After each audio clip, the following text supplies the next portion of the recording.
کہ لوگوں کو شیطان عزت دکھا رہا ہے، تیرے پاس گاڑی بڑی ہوگی تیری بڑی عزت ہو، تیرے ہاتھ میں نیا موبائل ہوگا، بڑے 5 اسٹار ہوٹلوں میں تیرے کھانے ہوں گے، اور 10 کنال میں تیرا گھر ہوگا، اور تیرا بڑا کاروبار ہوگا، پھر تیری بڑی عزت ہوگی، تیرا بڑا ٹھیکہ ہوگا، تیری بڑی بلے بلے ہوگی۔ اس دھوکے سے اللہ تعالیٰ ہمیں نکالنے کے لیے الا کا لفظ لا رہا ہے۔ شیطان تمہیں دکھائے گا تم وزیر بن جاؤ، تمہارے آگے جھنڈا لہرا رہا ہو، تمہیں بڑی عزت ملے گی، تم صدر بن جاؤ، تمہارے آگے پیچھے ہٹو بچوں کے شور ہوں، تمہارے اوپر ہوائی جہاز سایہ کر کے چل رہے ہوں، تمہیں بڑی عزت ملے گی، تم تخت شاہی کے مالک بنو، اور تمہارے اوپر کج کلہ تمہارے سر پر تمہیں مزین کر رہا ہو، اور دنیا کا ساز و سامان تمہارے لیے مسخر ہو چکا ہو، تیری بڑی عزت ہوگی، تیرے بڑے بارے نیارے ہو جائیں گے۔ یعلمون ظاہرا من الحیات الدنیا وهم عن الآخرة هم غافلون من كان يريد العاجلة عجلنا له فيها ما نشاء لمن نريد ثم جعلنا له جهنم يصلاها مذموما مدحورا ومن أراد الآخرة وسعى لها سعيها وهو مؤمن فأولئك كان سعيهم مشكورا من كان يريد الحياة الدنيا وزينتها نوفي إليهم أعمالهم فيها وهم فيها لا يبخسون أولئك الذين ليس لهم في الآخرة إلا النار وحبط ما صنعوا فيها وباطل ما كانوا يعملون اعلموا انما الحياة الدنيا لعب ولهو وزينة وتفاخر بينكم وتكاثر في الاموال والاولاد كمثل غيث اعجب الكفار نباته ثم يهيج فتراه مصفرا ثم يكون حطاما وفي الآخرة عذاب شديد ومغفرة من الله ورضوان وما الحياة الدنيا الا متاع الغرور۔ کہنے والے نے ڈنکے کی چوٹ پہ اعلان کیا اور ہمارے کانوں کے پردے کھول کر ہمیں سنایا کہ سنو سنو، جس چیز میں شیطان تمہیں عزت دکھا رہا ہے وہ دھوکا ہے، وہ دھوکا ہے۔ وَمَا الْحَيَاةُ الدُّنْيَا إِلَّا مَتَاعُ الْغُرُورِ، جن گاڑیوں میں، جن بنگلوں میں، جن کرسیوں پر، جن گھروں میں، جس تجارت میں، جس زراعت میں، جس منصب پر، جس کرسی پر شیطان تمہیں عزت دکھا رہا ہے وہ عزت نہیں ہے، عزت نہیں ہے، عزت نہیں ہے، وہ دھوکا ہے، وہ دھوکا ہے، وہ دھوکا ہے۔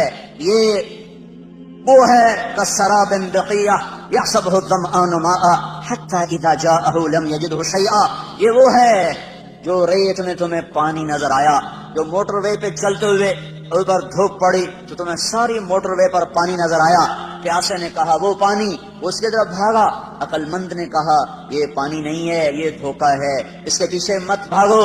وہ کہنے لگا میں اپنی آنکھوں سے دیکھ رہا ہوں، تم مجھے عزتوں سے روکنا چاہتے ہو، تم نہیں چاہتے ہو کہ مجھے عزت ملے، تم نہیں چاہتے ہو مجھے کامیابیاں ملیں، میں آنکھوں سے دیکھ رہا ہوں، میں اسے کیسے جھٹلاؤں؟ وہ کہتا بھائی تیری آنکھیں بھی دھوکا کھا رہی ہیں، تیری آنکھیں بھی فریب کھا رہی ہیں، وہ یہ پانی نہیں ہے، نہیں ہے، نہیں ہے، مت دوڑو، مت دوڑو، پیاسے مر جاؤ گے، پیاسے مر جاؤ گے، منزل نہ پاؤ گے۔ کہے چلو چلو ہم بڑے پڑھے لکھے لوگ ہیں، ہمیں ان باتوں سے دھوکہ نہ دیا جائے۔ پھر وہ بھاگا، پھر وہ بھاگا، پھر وہ بھاگتا ہی رہا، زندگی بیت گئی بھاگتے بھاگتے بھاگتے، یہاں تک کہ شام ہو گئی۔ حتی اذا جاءہ لم یجدہ شیئا، ادھر موت نے دستک دی، ادھر زندگی تمام ہوئی، ادھر منزل اسی طرح گمنام ہوئی، آگے پتہ ہی کوئی نہیں ہے کہ میں کہاں ہوں، جو لوٹ آئیں تو کچھ کہنا نہیں، بس دیکھنا انہیں غور سے، جنہیں منزلوں پہ خبر ہوئی کہ یہ راستہ کوئی اور تھا۔ اے ہائے کہاں پہنچ گئے؟ جانے کی مہلت بھی اب ختم ہے، لوٹنے کی راہیں مسدود اور بند ہیں، اب آگے ایک ہی کھڈا ہے قبر کا، اسی میں گرنا ہے، کوئی دوسرا اختیار نہیں ہے۔ اس سے پہلے سنانے والے سناتے رہے، تو نے کوئی نہ سنا، بلانے والے بلاتے رہے، تو نے کان نہ دھرے، روکنے والے تمہیں ہاتھ جوڑ کے روکتے رہے، تم اپنے خوابوں میں مست تھے، تمہیں بہار کا دھوکہ لگا، تمہیں مسکراتے چہروں کے پیچھے تاریکیاں نظر نہ آئیں، تم نے پلاسٹک کے باغات کو گلشن سمجھا، تم نے سرخی اور پاؤڈر کے لگے ہوئے چہروں کو سرخ و سفید سمجھا، ان کے پیچھے کی تاریکیاں تمہاری نظروں سے اوجھل ہو گئیں، مسکراتے چہروں کی منافقت تمہاری آنکھوں سے اوجھل رہی، جب تم مکڑی کے جالے میں پھنس گئے۔ پھر کبھی مکڑی کے جالے سے بھی مکھی نکلی ہے؟ دنیا کی سب سے قناعت والی مخلوق مکڑی ہے، عجیب قصہ ہے، دنیا کی سب سے قناعت والی مخلوق مکڑی ہے، جو گھر بیٹھ کے روٹی کا انتظار کرتی ہے، کہیں نہیں جاتی، کہیں نہیں۔ ہر مخلوق اپنی روٹی کے لیے نکلتی ہے، چیونٹی بھی نکلتی ہے، کیڑے بھی نکلتے ہیں، پتنگے پروانے نکلتے ہیں، عقاب شاہین اڑتے ہیں، انسان بھاگتے ہیں، مکڑی ایک ایسی مخلوق ہے جو گھر بنا کے بیٹھ جاتی ہے، اللہ تو دیونی ایتھے ہی دے ہیں۔ تو سب سے حریص مخلوق مکھی ہے، سب سے حریص مخلوق مکھی، پانی میں گھس کے مرے گی، دودھ میں گر کے مرے گی، سالن میں گر کے مرے گی، شہد پہ گر کے پھنسے گی، پر ہرس نہ چھوڑے گی، ہرس و ہوس نہ چھوڑے گی۔ تو میرے اللہ نے میرے آپ کو سمجھانے کے لیے کیا خوبصورت، مکڑی اور مکھی سے ہی سمجھ لو، سب سے قناعت پسند مخلوق مکڑی اور سب سے حریص مخلوق مکھی، تو اللہ نے مکھی کو مکڑی کی غذا بنا دیا، وہی جا کے پھنستی ہے اور وہی اس کے جالے میں جا کر الجھتی ہے اور وہی اس کی غذا بنتی ہے۔ یہ مکڑی کے جالے میں پھنس گیا انسان، اللہ نے کہا دھوکا، اس نے کہا حقیقت، اللہ نے کہا فانی، اس نے کہا باقی، اللہ نے کہا جھوٹا گھر، اس نے کہا سچا گھر، اللہ نے کہا سب مٹ جانے والا، اس نے کہا موت کے بعد کون دے کر آیا ہے کہ کچھ ہونے والا۔ یہ ٹکراؤ چلا، شیطان کا علم اس کے اوپر چھا چکا تھا، جنت جہنم سے بے نیاز تھا، اللہ کی عظمتیں اس سے اوجھل ہو گئی، موت نے آ کے پکڑا اور ختم ہو گئی زندگی۔ تو شیطان تمہیں دکھائے گا یہ عزت، یہ بڑائی، یہ بلندی، یہ عروج، یہ معراج، یہ کامیابی، بڑے افسروں سے میرا تعلق ہے، بڑے وزراء سے میرا تعلق ہے، بڑے صاحبان کی محفل میں بلایا جاتا ہوں اور میں کسی کو خاطر میں نہیں لا رہا، یہ سب عزتیں جو شیطان نے دکھانی تھیں، تو الا کا لفظ اس کا جواب ہے، ھذا صراط علیہ مستقیم، یہ راستہ سیدھا میری طرف آ رہا ہے، اس پہ چلو گے چین پاؤ گے، سکھ پاؤ گے، امن میں رہو گے، عافیت میں رہو گے۔ یہ الہ ھذا صراط علیہ، اعلی عزت کا لفظ ہے، اعلی بلندی کو بتاتا ہے۔ عربی زبان میں اعلی کا لفظ بلندی بتانے کے لیے، کامیابیاں بتانے کے لیے ہے، عزتیں بتانے کے لیے ہے، شرافتیں بتانے کے لیے اعلی کا لفظ آتا ہے، اور ذلت بتانے کے لیے فی کا لفظ آتا ہے۔ تو قرآن جب ہدایت کا لفظ لاتا ہے تو اولئک علی ھدی من ربہم واولئک ھم المفلحون، یہ ہیں ہدایت پر، ہدایت والے، عزت والے۔ علی کا لفظ بلندی کو بتا رہا ہے، جو ہدایت کی راہ پر چلے گا وہ بلندیوں کے راستے پہ چل چکا ہے، اور فی کا لفظ پستی کو بتاتا ہے، تو گمراہی کے ساتھ پستی کا لفظ آتا ہے، گمراہی کے ساتھ، ناکامی کے ساتھ، ہلاکتوں کے ساتھ پستی کا لفظ آتا ہے۔ انا لنراک فی ضلال مبین، ان الانسان لفی خسر انا او ایاکم لعلی ھدی او فی ضلال مبین، علی ھدی او فی ضلال مبین، ایک ہی آیت میں دونوں لفظوں کا تقابل آ کر اس کے حسن کو بڑھا رہا ہے۔ علی عزتوں کا لفظ ہے، علی بلندیوں کا پتہ بتاتا ہے، فی پستیوں کا لفظ ہے، یہ پستیوں کا پتہ بتاتا ہے، گمراہی پہ چلنے والوں کے لیے فی کا لفظ ہے، فی ضلال مبین، لفی خسر، گمراہی میں ڈوب گئے، ہلاکتوں میں ڈوب گئے اور بربادیوں میں ڈوب گئے۔ ہدایت پر چلنے والوں کا سورج چڑھ گیا۔ ھذا صراط علیہ مستقیم، یہ راستہ ہے جو سیدھا میری طرف آتا ہے، یہ راستہ ہے علیہ بلندی کا، جو میری طرف آئے گا عزت اسی کا مقدر، جو میری طرف آئے گا بلندی اسی کا مقدر، جو میری طرف آئے گا رفعتیں اسی کا مقدر، جو میری طرف آئے گا معراج اسی کا، جو میری طرف آئے گا بلندی اسی کی، جو میری طرف آئے گا شوکت، شان و شوکت اسی کی، جو میری طرف آئے گا اقتدار اسی کا، جو میری طرف آئے گا محبتیں اسی کی، جو میری طرف آئے گا امن اسی کا، جو میری طرف آئے گا وہ جھنڈوں کے بغیر عزت پائے گا، وہ تجارت کے بغیر عزت پائے گا، وہ حسب نسب کے بغیر بلند ہوگا، وہ مال و دولت کے بغیر عزت پائے گا، وہ شکل صورت کے بغیر کامیاب ہوگا، وہ خاندانی وجاہت کے بغیر بلندیوں کو چھونے والا بنے گا، اس کے سر پہ اللہ عزت کا جھنڈا لہرائے گا۔ قل اللہم مالک الملک تؤتی الملک من تشاء وتنزع الملک ممن تشاء وتعز من تشاء، شہنشاہ اعظم اللہ ہے، جس کو چاہے عزت دے دے، وتذل من تشاء، شہنشاہ اعظم اللہ ہے، جس کو چاہے ذلیل کر دے، شہنشاہ اعظم اللہ ہے، جس کو چاہے ملک دے، شہنشاہ اعظم اللہ ہے، جس سے چاہے واپس لے لے، شہنشاہ اعظم اللہ ہے، رات کو لمبا کر دے، دن کو چھوٹا کر دے، شہنشاہ اعظم اللہ ہے، رات کو چھوٹا کر دے، دن کو لمبا کر دے۔ اب راتیں چھوٹی ہو رہی ہیں، دن لمبے ہو رہے ہیں، میرا اللہ کرا کرو برعکس کرو، راتیں لمبی کر کے دکھاؤ، نہیں ہو سکتی۔ شہنشاہ اعظم نے کہہ دیا ہے راتوں کو چھوٹی ہو جاؤ، دن کو کہہ دیا لمبے ہو جاؤ، سورج کو کہہ دیا ذرا گرما جاؤ، آنکھیں دکھا. اب فضا تپنا شروع ہو گئی ہے کہ آسمان والے کا فیصلہ بدل چکا ہے. یولج اللیل فی النہار ویولج النہار فی اللیل، یہ اسی کا نظام ہے. الشمس والقمر والنجوم مسخرات بامرہ، یہ اسی کا نظام ہے کہ لا الشمس ينبغي لها ان تدرك القمر ولا الليل سابق النهار وكل في فلك يسبحون. میرے اللہ کا اعلان ہے، بلندیوں کا مالک اللہ، عزتوں کا مالک اللہ، شہنشاہی کا مالک اللہ، خزانوں کا مالک اللہ، زندگیوں کا مالک اللہ. موت کے فیصلے اللہ کے، عزت کے فیصلے اللہ کے، ذلت کے فیصلے اللہ کے، عروج کے فیصلے اللہ کے، زوال کے فیصلے اللہ کے، محبت کے فیصلے اللہ کرتا ہے، جنگ کے فیصلے اللہ کرتا ہے، امن کے فیصلے اللہ لاتا ہے، امن اور بدنمنی کے نظام اللہ چلاتا ہے، راتوں کی شبنم اللہ گراتا ہے، عقاب کو اڑان اللہ نے سجائی ہے، سام میں پھنکار اللہ نے رکھی ہے، شیر میں دھاڑنا اللہ نے رکھا ہے، ہاتھی کی چنگھاڑ اللہ نے سکھائی ہے. الفت محبتیں، عزت اور ذلت، عروج و زوال کے فیصلے آسمانوں پر بیٹھ کر اللہ کرتا ہے، اور اس کی شہنشاہی میں اس کا شریک و وزیر کوئی نہیں، مشیر اور اس کا کوئی بیوی اور بچہ کوئی نہیں، کسی سے دبتا نہیں، گھبراتا نہیں، سوتا نہیں، اونگتا نہیں، تھکتا نہیں ہے. لا تأخذه سنة ولا نوم ما كان ربك نسيا لا يضل ربي ولا ينسى. الله لا إله إلا هو الحي القيوم لا تأخذه سنة ولا نوم. ألف لام ميم. الله لا إله إلا هو الحي القيوم وإلهكم إله واحد لا إله إلا هو الرحمن الرحيم. فإن تولوا فقل حسبي الله لا إله إلا هو عليه توكلت وهو رب العرش العظيم. إنني أنا الله لا إله إلا أنا الله لا إله إلا هو له الأسماء الحسنى. هو الله الذي لا إله إلا هو الله الذي لا إله إلا هو. قل هو الله أحد الله الصمد لم يلد ولم يولد ولم يكن له كفوا أحد. بحر و بر پر احد، عرش و فرش پر احد، مشرق و مغرب میں احد، شمال و جنوب میں احد، زمین و آسمان میں احد، ہواؤں میں فضاؤں میں احد، چوٹیوں پر وادیوں میں احد، دریاؤں میں سمندروں میں احد، شبنم میں ستاروں میں احد، چاند تاروں کی شعاع میں کرنوں میں روشنیوں میں احد. آسمان کی بلندی ہو تو احد کا ڈنکا، زمین کی پستی ہو تو احد کا راج ہے، رات کا اندھیرا ہو تو احد کی شہنشاہی ہے، دن کا اجالا ہو تو احد کی شہنشاہی ہے.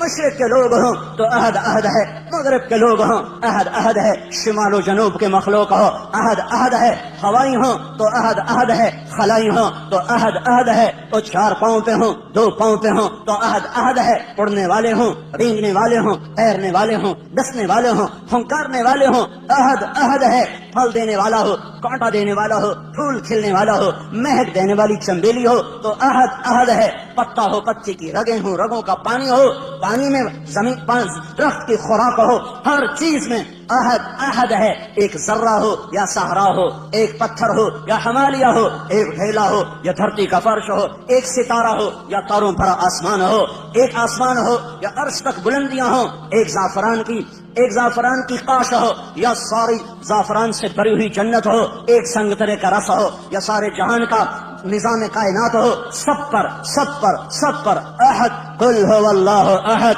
وہ احد ہے، ایسا احد ہے کہ صمد ہے، بے نیاز ہے، ایسا بے نیاز ہے کہ لم یلد ہے ولم یولد ہے، نہ اس سے کوئی پیدا ہوا نہ وہ کسی سے پیدا ہوا. وہ احد اس لیے کہ وہ صمد کیوں؟ اس لیے کہ وہ لم یلد ولم یولد، جو احد بھی ہو، جو صمد بھی ہو، جو لم یلد بھی ہو، لم یولد بھی ہو، وہی یہ دعوے میں سچا ہے. ولم یکن لہ کفوا احد. کوئی ہے تمہارے رب جیسا؟ کوئی ہے اللہ جیسا؟ هل تعلم له سمیہ؟ کوئی ہے اللہ جیسا؟ کوئی ہے اس جیسا شہنشاہ؟ کوئی ہے اس جیسا بادشاہ؟ کوئی ہے اس جیسے خزانوں والا، خزانوں کا مالک، ہواؤں فضاؤں کا مالک، فیصلوں میں خود مختار؟ وہ صرف اللہ ہے، وہ صرف اللہ ہے، وہ صرف اللہ ہے. اس کا قانون ہے، جو کرو گے پاؤ گے، تھوڑا سا اس دنیا میں، باقی آخرت میں. جو کرو گے تمہاری زندگی پہ اثر انداز ہوگا. حکومتیں کٹ پتلی ہیں، فوجیں کٹ پتلی ہیں، پولیس کٹ پتلی ہے، سب کچھ اوپر والے کا ہے. نیچے جب نافرمانی ہوتی ہے، اللہ پتھر دل لوگوں کو حکومت دیتا ہے، اللہ بھیڑیے نما انسانوں کو کرسی پہ بٹھا دیتا ہے. یہ فیصلے آسمان سے آئے ہیں، یہ جلسے جلوسوں سے نظام نہیں اب بدلے گا. اب جن گناہوں کی وجہ سے بازار میں خیانت آئی اور بازار میں عدل مٹا اور بازار میں ترازو کا تول مٹا اور قاضیوں کا عدل فروخت ہوا اور وکیلوں نے زانیوں کو بھی پناہ دینے کے لیے اپنے علم کے دلائل کو استعمال کیا.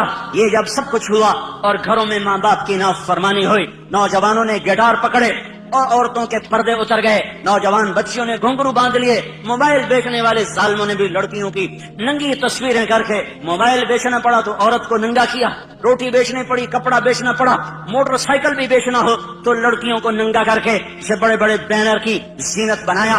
جب یہ سب کچھ ہوتا ہے تو میرا اللہ کیا سو گیا ہے؟ ایٹمی طاقتوں سے ڈر گیا ہے؟ ایٹم بم والوں کی وجہ سے کمزور پڑ گیا ہے؟ نہیں نہیں نہیں، ہرگز نہیں. زمین اللہ کی، آسمان اللہ کا، لہو ما فی السماوات وما فی الارض وما بینہما وما تحت الثری، ان الارض للہ، ان الارض للہ. طاقت اللہ کی، ان القوت للہ جمیعا. امر حکومت اللہ کی، قل ان الامر کلہ للہ. دن رات، زمین آسمان، بحر و بر، سب کچھ میرے اللہ کا. الخلق والامر واللیل والنہار وما سکن فیہما للہ وحدہ. جو کچھ ہے جب اسی شہنشاہ کا ہے تو وہ مجھے سنا رہا ہے کہ عمل بگڑے گا، اللہ نظام کائنات کو بگاڑے گا، عمل سدھرے گا، اللہ نظام کائنات کو سدھارے گا. ان یمسسک اللہ بضر، ان یمسسک اللہ بضر، اگر میں تمہیں مصیبت میں ڈالوں کسی کو بلاؤ گے؟ کوئی مدد کرے گا؟ فلا کاشف لہ الا ہو، تو بتاؤ اللہ کے سوا کون ہے جو تمہاری مدد کرے، تمہاری مصیبت ٹالے. وَإِن يُرِدْكَ بِخَيْرٍ، اور اگر تمہارا اللہ تمہاری بھلائی چاہ لے، ہاں بھائی مسلمانوں کو عزت دے دو، تو اب ایٹم بم والے ہمیں روک لیں گے؟ وَإِن يُرِدْكَ بِخَيْرٍ وَإِن يُرِدْكَ بِخَيْرٍ وَإِن يُرِدْكَ بِخَيْرٍ. اللہ نے آسمان سے اعلان کیا، ہاں امت محمدیہ کو عزت دے دی جائے، تو اب ایٹم بم والے ہمیں روک سکتے ہیں؟ ایٹمی خلائی طاقتیں ہمیں عزت سے محروم کر سکتی ہیں؟ اس نے اعلان کر دیا اقتدار کا جھنڈا اس امت کے سر پہ گاڑ دیا جائے تو اب کوئی ہوگا جو ہمیں روک لے گا؟ فلا راد لفضلہ، فلا راد لفضلہ، فلا راد لفضلہ. میرا اللہ کہہ رہا ہے میں تمہیں دینے پر آ جاؤں تو کوئی روک نہیں سکتا، اور میں تمہیں پکڑنے پر آ جاؤں تو پھر کوئی چھڑا نہیں سکتا. فیصلے آسمان پر ہیں، عزت ذلت کے فیصلے آسمان سے ہو رہے ہیں، اور اس کا دار و مدار حکومتوں پر نہیں ہے، فوج پر نہیں ہے، پولیس پر. اخبار بھرے پڑے ہیں، کوئی حکومت کو لعن طعن کر رہا ہے، کوئی صدر وزیر اعظم کو گالیاں دے رہا ہے، تو کوئی پولیس کو گالیاں دے رہا ہے، کوئی محکمے والوں کو، وابدہ والوں کو گالیاں دے رہا ہے. میرے بھائیو اوروں کو برا کہنا بند کرو اور میں اپنا گریبان کھولوں.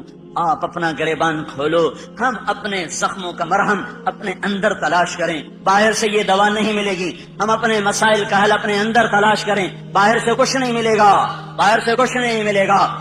میں اپنے عیب دیکھوں، میں اپنے آپ کو ٹھیک کرنے میں لگوں. میرا اللہ حالات کا بدلنے والا، پل میں جو چاہے کر کے دکھا دے. بڑے بڑوں کو اس نے خاک میں ملا دیا.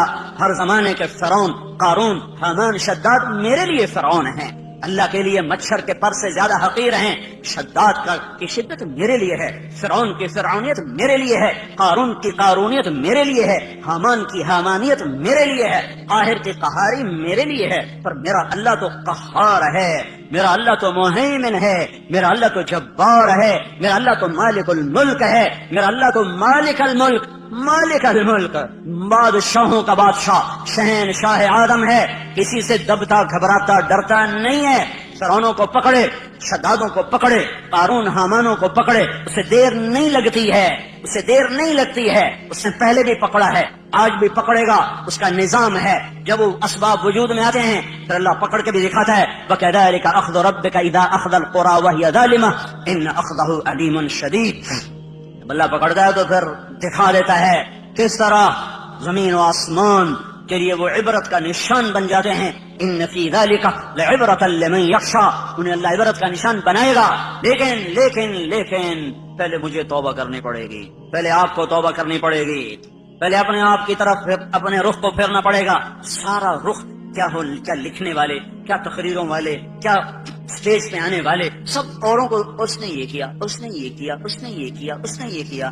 جو میں نے آج غیبت کی ہے اس کا بھی تو کوئی اثر معاشرے پہ پڑا ہے. جو میں نے آج اپنی ماں کو دکھ دیا ہے تو اس کا اثر بھی تو معاشرے پہ پڑا ہے. جو میں نے آج باپ کی گستاخی کی ہے اس سے بھی تو فضا میں زہر پھیلا ہے. جو آج مجھ سے جھوٹ بولا گیا ہے اس کا بھی تو کوئی اثر فضا پہ پڑا ہے کہ نہیں پڑا ہے. جو آج محفل موسیقی سجائی گئی ہے اس کا بھی اثر اس کائنات پہ پڑا ہے کہ نہیں پڑا. آج جو سود پہ کاروبار ہوئے ہیں، اور آج جو 8 بازاروں میں جھوٹ بولا گیا ہے، اور آج جو 8 بازاروں میں گاہکوں کو لوٹا گیا ہے کھوٹا مال دے کر، جھوٹ بول کر، خیانت کر کے، تو اس کا بھی تو کوئی اثر پڑا ہے کہ نہیں پڑا ہے؟ یہ جب گندے اعمال فضا میں پھیلتے ہیں تو اللہ اوپر فیصلے سختی کے لیے آتا ہے۔ اس لیے بھائیو دنیا اور آخرت بنانی ہے تو اپنے آپ کو بنانا پڑے گا، دنیا اور آخرت کو ٹھیک کرنا ہے، اپنے آپ کو سنورنا ہوگا۔ نہ یہ حکومتوں کے بس میں ہے، نہ یہ فوجوں کے بس میں ہے، نہ یہ پولیس کے بس میں ہے، نہ یہ محکموں کے بس میں ہے۔ وہ ہماری طرح سے عاجز، کمزور، حقیر، فقیر انسان ہیں، نفس و شیطان کے غلام ہیں۔ میں بھی، آپ بھی غلام، وہ بھی غلام۔ ایک اللہ ہے جو آسمانوں پر جب فیصلہ کرے گا تو اس کے فیصلے کو کوئی روک نہ سکے گا۔ غلاموں کے فیصلے کبھی زندہ ہوئے یا وجود میں آئے، اس کے لیے سب کو اللہ کی طرف لوٹنا پڑے گا، اور اللہ کی طرف لوٹنے کا ایک ہی راستہ ہے، وہ محمد الرسول اللہ صلی اللہ تعالی علیہ وسلم کی پاک ہستی، وہ محمد الرسول اللہ صلی اللہ تعالی علیہ وسلم کی روشن راہ، وہ محمد الرسول اللہ صلی اللہ علیہ وسلم کا لایا ہوا خوبصورت طریقہ حیات، وہ محمد الرسول اللہ صلی اللہ تعالی علیہ وسلم کی پاکیزہ سیرت۔ من احسن من اللہ صبغہ، من احسن من اللہ صبغہ، من احسن من اللہ صبغہ، صبغۃ اللہ۔ کوئی پنجابی رنگ میں رنگا گیا، کوئی پٹھانی رنگ میں رنگا گیا، کوئی بلوچی رنگ میں رنگا گیا، کوئی سندھی رنگ میں رنگا گیا، کوئی ایرانی رنگ میں رنگا گیا، کوئی ترکی رنگ میں رنگا گیا، کوئی یورپی رنگ میں رنگا گیا، کوئی افریقی رنگ میں رنگا گیا۔ میرا اللہ کہہ رہا ہے او یہ سب رنگ کچے ہیں، اتر جائیں گے۔ صبغۃ اللہ، صبغۃ اللہ، صبغۃ اللہ۔ اللہ کے رنگ میں رنگو، اللہ کے رنگ میں رنگو۔ ومن احسن من اللہ صبغہ، اللہ سے زیادہ پکا رنگ کسی کا ہو سکتا ہے؟ اللہ کے رنگ سے حسین رنگ کسی کا ہو سکتا ہے؟ اللہ کے رنگ سے زیادہ دل فریب، دل دیدہ زیب کوئی رنگ ہو سکتا ہے؟ من احسن من اللہ صبغہ، من احسن من اللہ صبغہ۔ اللہ کا رنگ کیا ہے؟ کوئی اللہ نے دکان کھولی ہوئی ہے؟ کیوں 8 بازاروں میں اللہ نے رنگوں کی دکان کھولی ہوئی ہے؟ وہ رنگ کیا ہے؟ وہ محمد الرسول اللہ ہے، وہ حضرت محمد صلی اللہ علیہ وسلم کی ہستی ہے، جنہیں اللہ نے کامل، اکمل، مکمل کر کے بھیجا اور کہا یہ میرا رنگ ہے، یہ میری پسند ہے، یہ میرا رنگ ہے، اس رنگ میں رنگو۔ پنجابی رنگ چھوڑ دو، ہندی، سندھی، ایرانی، ترکمانی، تورانی، پشتو، سندھی، بلوچی، بروہی، بلتستانی، گلگتی، سارے رنگ کچے ہیں، سب دھوکا فریب ہے، ایک رنگ پکا ہے، وہ حضرت محمد صلی اللہ تبارک و تعالی علیہ وسلم کی ہستی کا لایا ہوا طریقہ ہے۔ یہ سب سے اعلیٰ، یہ سب سے افضل، یہ سب سے برتر، یہ سب سے اجمل، یہ سب سے اکمل، یہ سب سے انور، یہ سب سے اشرف، جس کو اللہ بنا کر پھر اس کو اللہ تعالیٰ عزت دے، جس کو اللہ بنا کر پھر خود اس کا احترام کرے۔ یا سلام، یا ایھا المزمل، کیا خوبصورت لقب، یا ایھا المدثر، کیا لاڈ اور پیار ہے، یا ایھا النبی، کیا احترام ہے، یا ایھا الرسول، کیا عزت ہے۔ وما ارسلناک الا رحمۃ للعالمین، کتنا بڑا لقب ہے۔ انا ارسلناک شاہدا ومبشرا ونذیرا وداعیا الی اللہ باذنہ وسراجا منیرا۔ بنانے والے نے بنایا ہے، جو چاہے کر دے، پر یہاں بنانے والا بھی اس کو عزت دے رہا ہے۔ تو شاہد، تو مبشر، تو نذیر، تو داعی الی اللہ، تو سراج منیر، تو مزمل، تو مدثر، تو طٰہٰ، تو یاسین۔ میرے نبی نے کہا میرے اللہ نے میرے 10 نام رکھے ہیں، سارے نبیوں کا ایک نام، نوح، ابراہیم، موسیٰ، عیسیٰ، یحییٰ، زکریا، الیاس، لوط، شعیب، ہود، صالح، سلیمان، داؤد علیہم الصلوات والتسلیمات۔ ایک نام میرے نبی نے کہا میرے اللہ نے میرے 10 نام رکھے ہیں۔ اور جو تمہارا ساتھی ہے، وَأَمَّا صَاحِبُكُمْ هَذَا، اور یہ جو تمہارا ساتھی ہے یہ پتہ کون ہے؟ فحبیب اللہ، یہ حبیب اللہ ہے، یہ حبیب اللہ ہے۔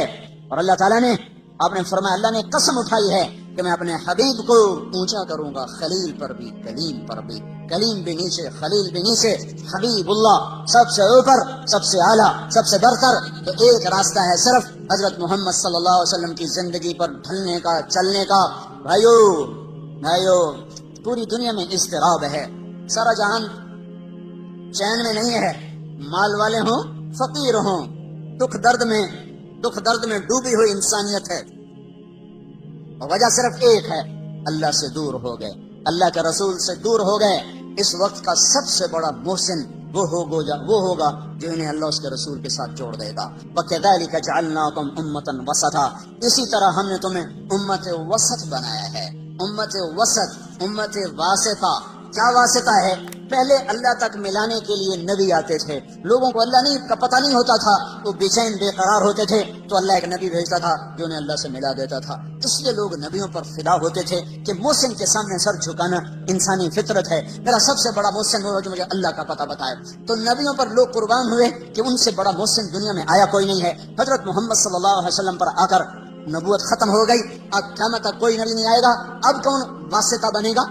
اب کون اللہ سے لوگوں کو ملائے گا؟ تو اللہ نے مجھے آپ کو یہ عزت عطا فرمائی اور کہا وَكَذَلِكَ جَعَلْنَاكُمْ أُمَّةً وَسَطًا، اے امت محمد تمہیں مبارک ہو، اب یہ واسطے کا کام تم کرو گے، تم میرے اور میرے بندوں کے درمیان واسطہ بنو گے۔ اس کا طریقہ کیا ہے؟ لِتَكُونُوا شُهَدَاءَ عَلَى النَّاسِ، اس کا طریقہ یہ ہے کہ تم گھر گھر جا کر لوگوں کو میری بات سناؤ گے، گھر گھر در در ملک ملک پھر کر لوگوں کو میرے کلمے کا شیدائی بناؤ گے اور میری طرف بلاؤ گے۔ یہ اگر تم کام کرنے والے بنو گے تو پھر کیا ہوگا؟ میں اپنے بندوں کو مل جاؤں گا، میرے بندے مجھے پا لیں گے، جب وہ مجھے پا لیں گے تو انہیں وجدتنی وجدت کل شیء، انہیں منزل مل جائے گی، انہیں منزل پر پہنچانے کی وجہ سے یہ امت ساری امتوں سے افضل ہو کر نبیوں کی شان کے ساتھ اٹھائی جائے گی۔ قیامت کے دن ہماری پہچان اگر عبادت پر ہوئی، عبادت پر، نماز روزے پر، ذکر و تلاوت پر، تو ہم بڑے تھوڑے نمبروں سے پاس ہوں گے۔ ہمارے پاس ٹائم ہی تھوڑا ہے، 60-70 سال کوئی عمر ہوتی ہے۔ پہلی امتیں، میں نے ایک راہب کا پڑھا، بنی اسرائیل کا ایک راہب، ایک عبادت گزار اپنے عبادت خانے میں داخل ہوا اور 300 سال تک دنیا میں اس نے مڑ کے نہیں دیکھا کہ باہر کیا ہو رہا ہے، سوائے اپنی پیشاب کی ضرورت کے۔ 300 برس کی بندگی کر کے وہ شخص دنیا سے رخصت ہوا، 300 سال کی نماز روزے ذکر، اور اس کے مقابلے میں اس امت کے 50 60 70 سال کی نماز روزے جب تولا جائے گا تو یہ تو کوئی مقابلہ ہی کوئی نہیں ہے، تو کوئی حیثیت ہی کوئی نہیں ہے۔ اس امت کی عزت، شرافت، بڑائی وہ امت وسط کی وجہ سے ہے کہ پہلے کوئی امت اللہ کا پیغام لے کے دنیا میں نہ پھری، پہلے کوئی امت اللہ کے پیغام کو دنیا میں پہنچانے کے لیے گھر سے بے گھر نہ ہوئے، در سے بے در نہ ہوئے۔ یہ پہلی امت ہے جنہیں حکم ملا کنتم خیر امت اخرجت للناس تأمرون بالمعروف وتنہون عن المنکر وتؤمنون باللہ۔ یہ پہلی امت ہے جس کو اللہ تعالیٰ نے فرمایا شاباش، بڑے اچھے ہو۔ یہ کبھی خیال آتا ہے ہمیں کوئی لوگ ہماری تعریف کریں بڑی خوشی ہوتی ہے، اور اللہ ہماری تعریف کر رہا ہے ہمیں کبھی خوشی نہیں ہوئی۔ کنتم خیر امت، اللہ ہم سب کو کہہ رہا ہے تم بڑے اچھے ہو، شاباش۔ تمہاری اچھائی کس وجہ سے؟ اخرجت، تم نکالے گئے ہو، کہاں؟ للناس، لوگوں کی طرف، لوگوں کی خدمت کے لیے۔ کون سی خدمت؟ تأمرون بالمعروف وتنہون عن المنکر وتؤمنون باللہ، تم لوگوں کو اللہ کی طرف بلاتے ہو، بھلائی کی طرف بلاتے ہو، برائی سے روکتے ہو، اللہ پر ایمان رکھتے ہو، اس وجہ سے تم سب سے اعلیٰ ہو۔ اخرجت یہاں بڑا خوبصورت مطلب دے رہا ہے، خرجت، ظہرت، برزت، طلعت، سیقت، پتہ نہیں کتنے الفاظ تھے جو یہاں آ سکتے تھے۔ اخرجت میں ایک بڑا خوبصورت مطلب ہے، شادی ہوتی ہے تو ہم لوگ کارڈ چھپاتے ہیں، اور کوئی کارڈ ڈاک میں بھیجا جاتا ہے، کوئی کارڈ نوکر کو دے کے بھیجا جاتا ہے، کوئی کارڈ لے کر خود آدمی جاتا ہے۔ جہاں گہرا تعلق ہوتا ہے وہاں خود بھی جاتا ہے، کارڈ بھی لے کر جاتا ہے۔ جہاں درمیانہ تعلق ہوتا ہے وہاں نوکر بھیجتا ہے۔ جہاں بس واجبی رسم، راہ و رسم ہے، وہاں خالی ڈاک کے ذریعے سے کارڈ چلا جاتا ہے۔ جب کسی کے گھر خود چل کر کوئی چلا جائے تو اس کے اوپر وزن پڑ جاتا ہے کہ یہ تو خود چل کے آیا ہے، اب تو ہمیں جانا پڑے گا۔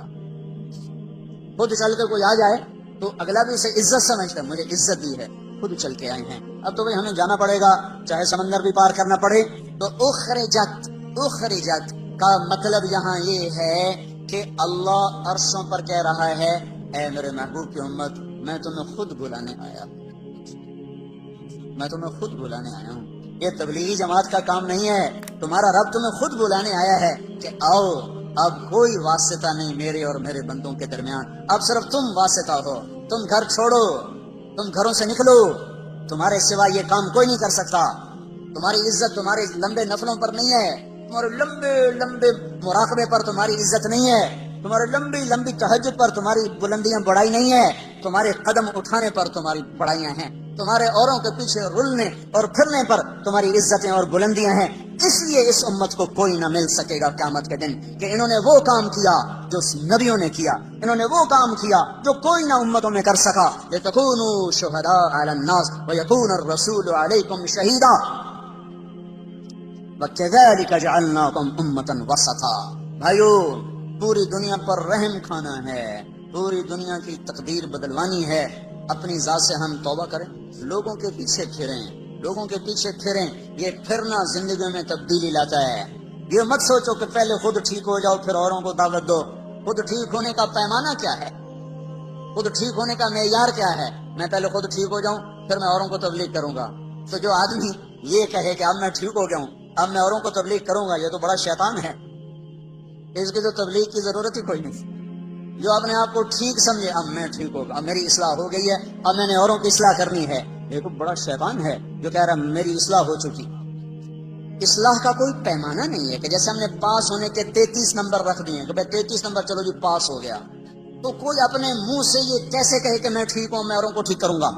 اور اصلاح کا عجب معیار ہے, جو جتنا ٹھیک ہوتا چلا جاتا ہے وہ اتنا اپنے آپ کو بگڑا ہوا سمجھنے لگ جاتا ہے. لہٰذا جس کی جتنی اصلاح ہوگی وہ اتنا کہے گا میں بڑا بدکار ہوں. وہ تو کبھی بھی یہ نہیں کہے گا میں ٹھیک ہوں, تو وہ تو کبھی بھی اللہ کی راہ میں قدم نہیں اٹھا سکتا. میں تو ٹھیک ہی نہیں, میں اوروں کو کیا دعوت دوں, میں تو خود ٹھیک ہی نہیں, میں اوروں کو کیا تبلیغ کروں. پہلے اپنے آپ کو ٹھیک کروں پھر اوروں کو تبلیغ کروں. اپنے آپ کو ٹھیک کرنے کا راستہ بھی تو یہی ہے. گھر بیٹھ کے کس نے اصلاح پائی ہے؟ پہلے میں تیرنا سیکھ لوں پھر میں تیروں گا. کیوں؟ پہلے میں تیرنا سیکھ لوں پھر میں تیروں گا, یہ ہو سکتا ہے؟ تیرنا سیکھنا ایک ہی وقت میں ہو رہا ہوتا ہے کیونکہ اس کے لیے پانی ہی ہے. پانی کے بغیر مٹی میں تیرے گا پھر جا کے پانی میں تیرے گا. تیرنا سیکھنا ایک ہی وقت میں ہے. مارو ہاتھ پاؤں کبھی الٹے کبھی سیدھے, کوئی غوطہ لگے گا کوئی اندر پانی آئے گا پھر تیرنے لگ جاؤ گے. پہلے میں گاڑی چلانا سیکھ لوں میں پھر گاڑی چلاؤں گا. تو کون سی گاڑی پہلے چلانا سیکھے گا؟ لکڑی کی, پلاسٹک کی, کہ گھر میں بیٹھا سارا سیرنگ پھر کدی کھبے کدی سجے کدی اگاں کدی پچھا, جی اما ہوں میں ڈرائیور بن کے میں گڈی کی چابی دے میں گڈی چلاؤں گی. گھر بیٹھا رہو. اصلی گاڑی چلاتے ہوئے گاڑی سیکھنا ہے. اصلی گاڑی چلاتے ہوئے گاڑی کو سیکھنا ہے. وہ سیکھتا بھی جائے گا چلاتا بھی جائے گا, سیکھتا بھی جائے گا چلاتا بھی جائے گا. یہ قدم کا اٹھنا, گھر کا چھوٹنا, لوگوں کی کڑوی کسیلی سننا, در در کی ٹھوکریں کھانا, یہ سب سے بڑا اصلاح کا ذریعہ ہے. خالی بیٹھ کر تنہائی میں ذکر کر لینا اس سے تھوڑا اصلاح ہوتی ہے. وہ چلے گئے دور جب باہر اندھیرا تھوڑا تھا, تھوڑی سی روشنی سے کام چل جاتا تھا. گھپ اندھیرا ہے, کچھ نظر نہیں آ رہا. اب بڑی قربانی دے گا تو تب جا کر دل کے چراغ جلیں گے, ورنہ باہر کے اندھیرے یہ ٹمٹماتے چراغوں کی روشنی کو بالکل بے نام بے نشان کر دیں گے. سارے عالم کے انسانوں پر, سارے عالم کے کفر پر چوٹ پڑے گی جب ایک شخص اپنے گھر سے قدم نکالتا ہوا چلے گا. سیکھتے بھی جانا ہے, کرتے بھی جانا ہے. یہ تو دعویٰ ہی باطل ہے, میں ٹھیک ہو جاؤں پھر میں تبلیغ کروں گا. پہلے خود ٹھیک ہو جاؤ پھر اوروں کو تبلیغ کرو. ایسی تبلیغ کا کیا فائدہ؟ خود تو عمل کرتے نہیں, اوروں کو تبلیغ کرتے ہیں. اس کا کیا فائدہ ہے؟ اس کا کیا فائدہ؟ میں ایک مثال دیتا ہوں. میں حافظ نہیں ہوں, میں ایک مثال دیتا ہوں. میں حافظ نہیں ہوں, میں اپنے بیٹے سے کہتا ہوں بیٹا جا قرآن یاد کر لے. وہ آگے مجھے کہ ابا تو پہلے آپ یاد کر پھر مینوں آکھیں. یہ بات ٹھیک ہے؟ ابا تیرا اپنا عمل تو ہے نہیں, تو مجھے کیوں تبلیغ کر رہا ہے؟ تو جا پہلو یاد کر پھر مینوں آکھی کہ میں نے یاد کرا. یہ معقول بات ہے؟ یہ عقل میں آنے والی بات ہے؟ پہلے خود عمل کرو پھر دعوت دو. سارا دین بلاک ہو جائے گا, سارا دین ختم ہو جائے گا. ان پڑھ ہوں میں نے تو نورانی قاعدہ میں نہیں پڑھا, میں دیہاتی آدمی ہوں. میرے دل میں میرا بیٹا حافظ بن جائے تو میں نے اس کو پکڑ کے قاری صاحب کے پاس پہنچا دیا. آگے قاری صاحب کہنے لگے کڑے منہ نہ لگے, جا پہلو آپ حفظ کر مڑ پتر نو لے آئیں. بے عقل نہ ہوندے تو آ جاندے منہ چاہتے.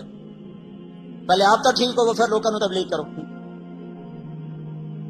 یہ کتنی احمقانہ بات ہوگی. اب میرا تو عمل کوئی نہیں, میں تو ان پڑھ ہوں, لیکن میں نے بیٹے کو عائشہ مسجد میں بٹھا دیا تو اس نے پڑھا بسم اللہ الرحمن, قاری سلیم صاحب نے پڑھوایا بسم اللہ الرحمن الرحیم, اور بیٹے نے پڑھا بسم اللہ الرحمن الرحیم. مجھے سورت فاتحہ بھی نہیں آتی اور بیٹے نے پڑھا بسم اللہ. سب سے پہلے اس باپ کے گناہ معاف ہوں گے جس نے بھیجا تھا پڑھنے کے لیے, پھر اس استاد کے معاف ہوں گے جس نے بسم اللہ پڑھائی, پھر اس بچے کے معاف ہوں گے جس نے بسم اللہ پڑھی. میرا تو عمل کوئی نہیں, میں تو سورت فاتحہ بھی نہیں ہم دی, میرے گناہ کیوں معاف ہو گئے؟ میرے گناہ کیوں معاف ہو گئے؟ میں نے تو عمل نہیں کیا ہے. پہلے خود ٹھیک ہو جاؤ، پہلے خود عمل کرو، پھر اوروں کو تبلیغ کرو. یہ کہاں کی بات ہے؟ تو سارا دین ختم ہو جائے گا. لما تقولون ما لا تفعلون، کیوں کہتے ہو جو کرتے نہیں؟ کیوں کہتے ہو جو کرتے نہیں؟ یہ تو نہیں اللہ نے کہا لما تدعون ما لا تفعلون، لما تعظون ما لا تفعلون، لما تنصحون ما لا تفعلون. جو کرتے نہیں اس کی نصیحت کیوں کرتے ہو؟ جو کرتے نہیں اس کی دعوت کیوں دیتے ہو؟ جو کرتے نہیں اس کا آواز کیوں کرتے ہو؟ یہ تو نہیں کہا لما تقولون ما لا تفعلون، جو کرتے نہیں اس کو کہہ کیوں رہے ہو؟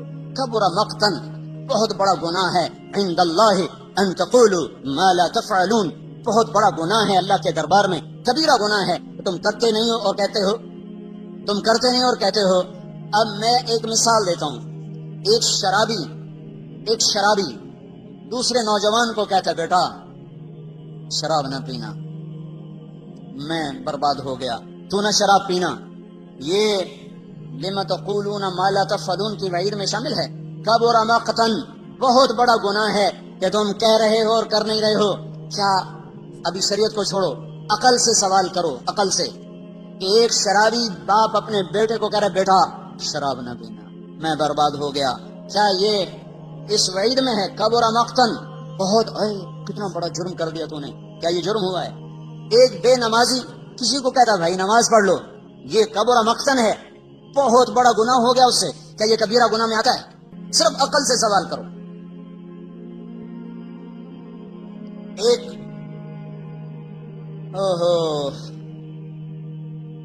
جنید جمشید ایک دفعہ پھنس گیا 3 چلے لگانے کے بعد، ایسا جکڑا، لمبی کہانی ہے، پھنس گیا. دوبارہ اس محفل میں چلا گیا تو اللہ نے وہاں سے اٹھایا اور وہاں سے بھاگا. جیسے یوسف علیہ السلام بھاگے تھے زلیخا سے، بھاگنے کا سبب کون بنا؟ کہنے لگا اسی ماحول کی ایک لڑکی مجھ سے کہنے لگی جنید صاحب ہم تو پھنسے ہوئے تھے، آپ نکل کے پھر پھنسنا چاہتے ہیں، آپ نکل کے پھر پھنسنا چاہتے ہیں. اسی ماحول کی لڑکی. اور اس وقت مجھے جنید کہنا، اس وقت بھی وہ ایسے لباس میں کھڑی تھی اس کو دیکھا نہیں جا سکتا تھا. وہ مجھے کہہ رہی ہے جنید صاحب آپ اس گند سے نکل کر پھر اس میں گرنا چاہتے ہیں؟ تو کہنے لگے مجھے اس کا جملہ ایسے لگا جیسے بجلی کا ننگا تار چھو جائے. میں کہتا کیا کروں؟ اب بھاگ جائیے، بھاگ جائیے، یہ دلدل ہے، اس میں گرنے والا کوئی نہیں نکلا کرتا. آپ خوش نصیب ہیں، آپ نکل گئے، بھاگ جائیے. اور اس کی آواز میرے اندر اس نے روح بھر دی اور میں وہاں سے بھاگا اسٹوڈیو سے، اور ایسا بھاگا کہ جا کے کراچی سانس لیا. ابھی تمہیں ہاتھ سے پکڑ کے گناہ کروایا تھا، کبھی ہاتھ سے پکڑ کے میں نے تمہیں گانا سنایا تھا، چوری کروائی تھی، زنا کروایا تھا، ننگے ناچ میں نے تمہیں ہاتھ سے پکڑ کے دکھائے تھے، یہ تم نے خود کھولی تھی ویڈیو. اور تم نے قرآن بند کر کے گانا جو سنا تھا تو میں نے ہاتھ سے پکڑ کے کروایا تھا. یہ تمہارا اپنے ہاتھ سے سوئچ ہلا تھا، تمہاری بندوق خود چلی تھی، میں نے چلوائی تھی. پتھر کے آگے میں نے سجدہ کروایا تو تم نے کیا تھا. میں نے کیا کیا تھا؟ الا ان دعوتکم، میں نے تو صرف تمہیں دعوت دی تھی. فاستجبتم لی، تم نے میری دعوت پہ لبیک کہا. تو اب کیا ہے؟ اب مجھے کیوں لان تان کرتے؟ فلا تلومونی، مجھے مت لان تان کرو. ولوموا انفسکم، لعنت ملامت کرنی ہے اپنے آپ کو کرو، مجھے مت کرو، میں تمہارے ساتھ ہی ہوں. تم نے میری دعوت پہ لبیک کہا تو کیوں کہا تھا؟ اس کا انجام تمہیں بھگتنا ہے. تو شیطان نے ایک اور جگہ جب کہا نا کہ فَبِمَا أَغْوَيْتَنِي لَأُزَيِّنَنَّ لَهُمْ فِي الْأَرْضِ وَلَأُغْوِيَنَّهُمْ أَجْمَعِينَ، کہ میں سب کے سب کو اس دنیا کے حسن میں مبتلا کروں گا، دنیا کے فریب میں پھنساؤں گا اور ان سب کو میں گمراہ کروں گا. وَلَا تَجِدُ أَكْثَرَهُمْ شَاكِرِينَ، کوئی تیری ماننے والا بنے گا. إِلَّا عِبَادَكَ مِنْهُمُ الْمُخْلَصِينَ، تیرے جو مخلص اخلاص والے چنے ہوئے بندے ہیں وہ بچیں گے، باقی سارے میرے غلام بنیں گے. تو اللہ نے کہا هَذَا صِرَاطٌ عَلَيَّ مُسْتَقِيمٌ، هَذَا صِرَاطٌ عَلَيَّ مُسْتَقِيمٌ، یہ راستہ ہے جو سیدھا میری طرف آتا ہے. یہاں ہونا چاہیے تھا هَذَا صِرَاطٌ إِلَيَّ مُسْتَقِيمٌ، یہاں الہ کا لفظ آنا چاہیے، الا نہیں آنا چاہیے. یہ راستہ ہے جو سیدھا میری طرف آتا ہے. جب شیطان نے اپنی دعوت پیش کی کہ میں سب کو دنیا کی جنت میں گم کر کے تیری جنت بھلا دوں گا، دنیا کی موسیقی سنا کے جنت کی موسیقی بھلا دوں گا، دنیا کے گھنگرو سنا کے جنت کی خوبصورت حوریں بھلا دوں گا، اور دنیا کا اقتدار دکھا کر، جھنڈے والی گاڑیاں دکھا کر انہیں جنت کی عزتیں بھلا دوں گا، اور دنیا کے مال و متاع کی چمک دکھا کر انہیں جنت کے حسین و جمیل نظاروں سے بے نیاز کر دوں گا، اور دنیا کے خوفناک مناظر دکھا کر تیری جہنم سے انہیں بے خوف کر دوں گا، سارے میرے ہوں گے۔ تو اس کے بعد اللہ نے کہا ھذا صراط علی مستقیم، یہ راستہ سیدھا ہے میری اطاعت کا جو میری طرف آ رہا ہے۔ یہاں الہ کا لفظ لایا ہے، حالانکہ الہ ہونا چاہیے الیہ، میری طرف، اور الہ ہوتا ہے میرے اوپر، یہ راستہ میرے اوپر ہے سیدھا، یہ تو کوئی مطلب نہیں بنتا، یہ راستہ ہے سیدھا جو میری طرف آنے والا ہے۔ تو الہ سے ہٹ کر الہ کو اللہ تعالیٰ نے استعمال فرمایا، تو یہاں پھر کہنے والوں نے کہا کہ یہ الہ بھی اصل میں الہ کے معنی میں ہے، یہ ہو جاتا ہے ایک حرف دوسرے حرف کے معنی میں استعمال ہو جاتا ہے، لیکن میں یہ کہتا ہوں اس کی ضرورت کیا تھی؟ یہاں الیہ ہی اللہ فرما دیتا، ھذا صراط الیہ مستقیم، الیہ مستقیم، وزن بھی برابر، ترکیب بھی برابر، اور اس کے لانے کی ضرورت بھی کوئی نہیں۔ تو الہ سے ہٹ کر الہ کو جو اللہ نے استعمال کیا ہے، یہ شیطان کی بات کا جواب دیا ہے۔ جو الیہ میں وہ جواب نہیں بنتا تھا، وہ الہ میں جواب بنتا تھا، کہ الہ کے معنی میں ہے لیکن اپنی ظاہری شکل کے ساتھ اپنا مطلب بھی دے رہا ہے اور ایک اور لفظ کا مطلب بھی دے رہا ہے۔ اللہ تعالیٰ نے ارشاد فرمایا جو تیری طرف چلیں گے وہ بھول بھلائیوں میں گم ہو جائیں گے، اور بھٹکا ہوا راہی، وہ اعلیٰ ترین سواری پر ہو یا سائیکل پر ہو، وہ ذہنی طور پہ پریشان ہوتا ہے۔ جو راستہ گم کر دے وہ تو ذہنی طور پہ کبھی بھی چین نہیں پا سکتا۔ ہم دنیا پھری ہے، کئی جگہ گم ہو گئے، کئی گھنٹے بھٹک رہے، نہ کوئی زبان جاننے والا، نہ کوئی راستہ بتانے والا۔ کئی ملک ایسے ملے جہاں کوئی ہماری نہیں سمجھتا، ہم ان کی نہیں سمجھتے، اور ہمارے نیچے وہاں کے لوگ ہی گاڑیاں لے کے چل رہے ہیں، ہمارے نیچے بڑی اعلیٰ گاڑیاں ہیں، نئی قسم کی گاڑیاں، لیکن ہم پریشان ہیں، کلیجہ اچھل رہا ہے، کسی کو بھوک لگی ہوئی، کہیں نماز کا وقت تنگ ہو رہا ہے، ایک جگہ ہم پھٹ کے اوپر سے نماز کا وقت ٹائٹ ہو رہا ہے، راستہ مل نہیں رہا ہے، اتنی پریشانی ہوئی۔ آخر جب دیکھا کہ نماز ہی جاتی ہے تو ہم نے ایک ہوٹل کو منہ جب نماز تو پڑھو، اور شراب بھی چل رہی ہے، کباب بھی چل رہا ہے، انہوں نے کہا بھائی ہم نے نماز پڑھنی ہے، اپنی عبادت کرنی ہے، تو اس نے ہمیں تھوڑی سی جگہ دے دی، ہم نے وہاں نماز پڑھی، پھر چل پڑے بھائی راستہ کہاں ہے۔ تو یہ تو صرف جس جگہ پر جانا تھا اس کا پتہ نہیں چل رہا۔ تو نئی گاڑی، اعلیٰ سڑکیں، خوبصورت بلڈنگیں، حسین ملک، لیکن دل پریشان، دل بے قرار۔ تو جس آدمی کو زندگی کی منزل ہی نہ ملی، جو اپنی پوری زندگی کا راستہ ہی بھول گیا، اور جسے اپنی زندگی کا مقصد ہی بھول گیا، وہ کیسے چین پا سکتا ہے، وہ کیسے سکھ پا سکتا ہے؟ ساری زندگی گزر گئی اور اسے یہی نہ پتا چلا کہ میں آیا کیا ہوں، میرا مقصد کیا۔ یہ جواہر لال نہرو وزیر اعظم گزرا ہے، ہندوستان کا پہلا وزیر اعظم، ساری زندگی کامیاب سیاست کی، اور پاکستان والوں کا مذاق اڑاتا تھا کہ میں اتنے پاجامے نہیں بدلتا جتنے پاکستان کے وزیر بدل جاتے ہیں۔ یہاں حکومت کبھی بھی صحیح نہیں رہی، ہمیشہ ڈاواں ڈول۔ ملک کا نصیب ہی کوئی ایسا ڈوبا ہے کہ کبھی بھی افراد تو آتے رہے، افراد پر ایک مجموعہ جس کو قوم کا بھی درد ہو، ملک کا بھی درد ہو، اس سے یہ ملک محروم رہا ہے۔ ہمارے اپنے گناہوں کی سزا ہے، ہم کسی کو کیا گلا دیں۔ جو میں نے شروع میں بات کی تھی کہ انسان کی زندگی پر سب سے بڑا اثر اس کے اپنے کردار کا ہوتا ہے، اس کے اعمال کا ہوتا ہے، اس کی ذات پر بھی۔ یہ کردار اگر صحیح ہوتا ہے تو واپسی صحیح ہوتی ہے، یہ کردار جب بگڑ جاتا ہے واپسی بگاڑ میں آتی ہے، یہ کردار جب زیادہ ہو جاتے ہیں تو مجموعے میں بگاڑ ہوتا ہے، تو پھر مجموعے پر اس بگاڑ کا اثر پیدا ہوتا ہے، یہ کردار جب زیادہ ہو کر اچھے بن جاتے ہیں تو پھر مجموعے پر اچھا اثر پڑتا ہے۔ یہ نظام تو اوپر سے اللہ کے ہاتھ میں ہے، زمین والوں کو اللہ نے ہاتھ میں نہیں دیا ہے، فیصلے وہ آسمان پر بیٹھ کر کرتا ہے۔ تو بھٹکا ہوا راہی چین نہیں پا سکتا، منزل کا بھٹکا ہوا راہی بے قرار رہتا ہے، جسے زندگی کی منزل کا پتہ نہ چلا، وہ ساری زندگی ٹکریں مارتے مارتے گزر گئی۔ تو وہ ایک کامیاب سیاستدان تھا، اس کی میں نے ڈائری پڑھی، وہ لکھتا ہے کہ میں ایک سیاستدان ہوں، ویسے وہ دہریہ تھا، اس کا ہندو مذہب نہیں تھا، ہندو گھرانے میں پیدا ہوا لیکن لا مذہب تھا، وہ کہتا میں ایک سیاستدان ہوں اور مجھے سیاست کے جھمیلوں سے بہت کم فرصت ملتی ہے، پر جب کبھی مجھے فرصت ملتی ہے میں یہ ضرور سوچتا ہوں کہ میری زندگی کا مقصد کیا ہے۔ جو کچھ میں کر رہا ہوں یقیناً یہ میری زندگی کا مقصد نہیں ہے، اور جو ہے اس کا مجھے پتہ کوئی نہیں ہے۔